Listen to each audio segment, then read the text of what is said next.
ഇവയിൽ ഏതു ബന്ധനമാണ് നിന്നെ പിന്നോട്ട് വലിക്കുന്നത്? എന്റെ വാക്കുകൾ ശ്രദ്ധിക്കുക. നീ പിന്നോട്ട് നോക്കി നിൽക്കുന്നതിനാലാണ് നീ മുന്നോട്ട് പോകാൻ കഴിയാത്തത്. ഞാൻ നിന്നെ വിളിച്ചത് നിന്റെ പരാജയങ്ങളിലേക്കല്ല, നിന്റെ ഭാവിയിലേക്കാണ്. നീ വീണ സ്ഥലത്ത് തന്നെ ഞാൻ നിന്നെ പുനർനിർമ്മിക്കുന്നു. മകനേ, മകളെ, ഇന്ന് നീ ഇവിടെ ഇരിക്കുന്നതിന് പിന്നിൽ യാദൃശ്ചികതയില്ല. നീ മുന്നോട്ടു പോകാൻ ആഗ്രഹിക്കുന്നുണ്ടെന്ന് എനിക്കറിയാം. നീ വീണ്ടും തുടങ്ങാൻ, പുതിയൊരു വഴിയിലേക്ക് കടക്കാൻ ആഗ്രഹിക്കുന്നു. പക്ഷെ ഓരോ തവണ നീ ശ്രമിക്കുമ്പോഴും എന്തോ നിന്നെ പിടിച്ചു നിർത്തുന്നു. കാണാനാകാത്ത ബന്ധനങ്ങൾ നിന്റെ കാലുകളിൽ ചുറ്റപ്പെട്ടിരിക്കുന്നതുപോലെ നീ അനുഭവിക്കുന്നു. നീ നടക്കാൻ ശ്രമിക്കുന്നു, പക്ഷെ മനസ്സ് നിന്നെ പിന്നിലേക്ക് വലിച്ചിഴയ്ക്കുന്നു. കഴിഞ്ഞ കാലത്തിന്റെ ഓർമ്മകൾ, ചെയ്ത തെറ്റുകൾ, പറഞ്ഞ വാക്കുകൾ, നഷ്ടപ്പെട്ട അവസരങ്ങൾ, ഇവയെല്ലാം ചേർന്ന് നിന്നെ ബന്ധിപ്പിക്കുന്നു.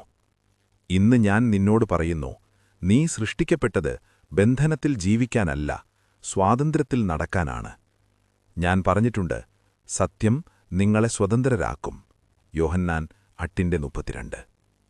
നീ ഇപ്പോഴും നിന്റെ കഴിഞ്ഞ കാലത്തെ ജയിലാക്കി മാറ്റിയിരിക്കുകയാണ്. നീ ക്ഷമിക്കപ്പെട്ട പാപങ്ങളെ വീണ്ടും വീണ്ടും ഓർത്ത് നിന്നെ തന്നെ ശിക്ഷിക്കുന്നു.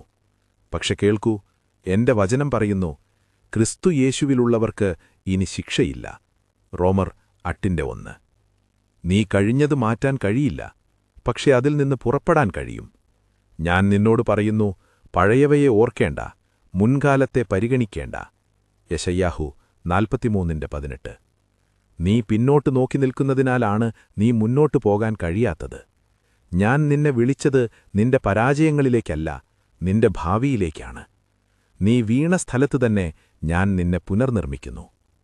മകനെ, നിന്നെ ബന്ധിപ്പിക്കുന്ന മറ്റൊരു ശക്തിയുണ്ട്, ഭയം. വീണ്ടും വീഴുമോ എന്ന ഭയം, വീണ്ടും വേദനിക്കുമോ എന്ന ഭയം, ആളുകൾ എന്തു പറയും എന്ന ഭയം. പക്ഷെ ഞാൻ നിന്നോട് പറയുന്നു, ഭയത്തിന്റെ ആത്മാവല്ല ദൈവം നമുക്ക് നൽകിയിരിക്കുന്നത്. ശക്തിയുടെയും സ്നേഹത്തിന്റെയും സുസ്ഥിരബുദ്ധിയുടെയും ആത്മാവാണ്. 2 തിമത്തിയാവുസ് 1:7. നീ ഭയത്തിന്റെ അടിമയല്ല, നീ എന്റെ മകനാണ്. അതുകൊണ്ടാണ് ഞാൻ പറഞ്ഞത്, ഭയപ്പെടേണ്ട, ഞാൻ നിന്നോട് കൂടെയുണ്ട്. യെശയ്യാഹു 41:10. നീ ഒറ്റയ്ക്കല്ല, നീ നടക്കുമ്പോൾ ഞാൻ നിന്റെ അരികിലുണ്ട്. നീ പലപ്പോഴും പറയുന്നു, കർത്താവേ, എനിക്ക് ശക്തിയില്ല. പക്ഷെ ഞാൻ നിന്നോട് പറയുന്നു, നിന്റെ ബലഹീനതയിലാണ് എന്റെ ശക്തി പൂർണ്ണമാകുന്നത്. എന്റെ കൃപ നിനക്കു മതി. നീ തളരുമ്പോൾ ഞാൻ നിന്നെ ചുമക്കുന്നു. നീ കരയുമ്പോൾ ഞാൻ നിന്റെ കണ്ണീർ കാണുന്നു. ഒരു കണ്ണീരും എന്റെ മുമ്പിൽ നശിച്ചു പോകുന്നില്ല. നീ ഒറ്റപ്പെട്ടതായി തോന്നുമ്പോഴും ഞാൻ നിന്നെ കൈവിട്ടില്ല. ഞാൻ വന്നത് നിന്നെ കുറ്റം ചുമത്താനല്ല, ഞാൻ വന്നത് നിന്നെ ജീവിപ്പിക്കാനാണ്. ബന്ധിതരെ സ്വതന്ത്രരാക്കുവാൻ ഞാൻ വന്നിരിക്കുന്നു എന്ന് ഞാൻ പ്രഖ്യാപിച്ചിട്ടുണ്ട്. ലൂക്കാ 4:18. നീ ദൂരെയെന്ന് തോന്നുമ്പോഴും ഞാൻ നിനക്കടുത്താണ്. നീ കല്ലറയിൽ കിടക്കുന്ന ലാസരസിനെപ്പോലെ നിനക്ക് തോന്നുമ്പോൾ ഞാൻ ഇന്ന് നിന്റെ പേരും വിളിക്കുന്നു. ഞാൻ പറയുന്നു, പുറത്തുവരിക. പിന്നെ ഞാൻ പറയുന്നു, അവനെ അഴിച്ചുവിടുക. യോഹന്നാൻ 11:44. നിന്റെ മനസ്സിലെ കല്ലറ തുറക്കപ്പെടുന്നു. നിന്റെ കുറ്റബോധത്തിന്റെ കയറുകൾ പൊട്ടുന്നു. നിന്റെ ഭയത്തിന്റെ ചങ്ങലകൾ നിലം പൊത്തുന്നു. മകനെ, നീ ചോദിക്കുന്നു, എനിക്ക് വീണ്ടും ആരംഭിക്കാനാകുമോ? ഞാൻ നിന്നോട് പറയുന്നു, ആകുന്നു. എന്റെ കൃപ ഓരോ രാവിലെ പുതുതാണ്. നീ ഇന്നലെ വീണാലും ഇന്ന് ഞാൻ നിന്നെ എഴുന്നേൽപ്പിക്കുന്നു. നീ ഒറ്റപ്പെട്ടവനാണെന്ന് കരുതുന്നില്ലേ? ഞാൻ പറഞ്ഞു, എല്ലാ ദിവസവും ലോക അവസാനം വരെ ഞാൻ നിങ്ങളുടെ കൂടെ ഉണ്ടാകും. നീ മുന്നോട്ടു പോകുമ്പോൾ നീ ഒറ്റയ്ക്കല്ല, ഞാൻ നിന്റെ മുൻപിൽ നടക്കുന്നു. പക്ഷെ കേൾക്കൂ, മകനെ, ബന്ധനങ്ങൾ പൊട്ടിച്ചാൽ മാത്രം മതിയെന്നില്ല. നീ നടക്കണം. നീ വിശ്വാസത്തോടെ ഒരു പടിയെടുക്കണം. ഞാൻ നിന്നോട് പറഞ്ഞിട്ടുണ്ട്, എന്നെ പിന്തുടരുക. മത്തായി 4:19. നീ നിൽക്കുന്ന സ്ഥലത്തു മാറ്റമില്ല. നീ മുന്നോട്ട് നടക്കുമ്പോഴാണ് വഴി തുറക്കപ്പെടുന്നത്. നീ ഒരു പടിയെടുക്കൂ, ഞാൻ കടൽ പിളരും. നീ വായ തുറക്കൂ, ഞാൻ നിനക്കായി വാക്കുകൾ നൽകും.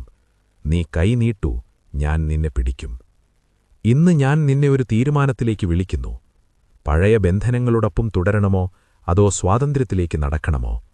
നീ എന്തു തിരഞ്ഞെടുക്കും? ഞാൻ നിന്റെ മുൻപിൽ ജീവനും മരണവും വെച്ചിരിക്കുന്നു. ജീവനെ തിരഞ്ഞെടുക്കുക. നീ മുന്നോട്ട് നടക്കുമ്പോൾ എന്റെ വചനം നിന്റെ കാലടിക്ക് വിളകായിരിക്കും. മനുഷ്യന്റെ കാലടികൾ യഹോവ സ്ഥാപിക്കുന്നു. സങ്കീർത്തനം 37:23. ഇപ്പോൾ നിന്റെ ഹൃദയം എന്റെ കയ്യിൽ തരിക. നീ പറയുക, യേശുവേ, എന്നെ ബന്ധിച്ച എല്ലാ ബന്ധനങ്ങളും ഇന്ന് ഞാൻ നിന്റെ കാൽക്കൽ വയ്ക്കുന്നു. കുറ്റബോധത്തിന്റെ ബന്ധനം, ഭയത്തിന്റെ ബന്ധനം, പരാജയത്തിന്റെ ബന്ധനം എല്ലാം ഞാൻ വിട്ടുകളയുന്നു. നീ എന്നെ സ്വതന്ത്രനാക്കിയിരിക്കുന്നു. നീ എന്നോടുകൂടെ നടക്കുന്നു എന്നുറപ്പോടെ ഞാൻ മുന്നോട്ടു നടക്കും. കാരണം ഞാൻ പറഞ്ഞിട്ടുണ്ട്, ആർക്കും പുത്രൻ സ്വതന്ത്രം നൽകിയാൽ അവർ സത്യത്തിൽ സ്വതന്ത്രരാണ്. യോഹന്നാൻ 8:36. ആമേൻ.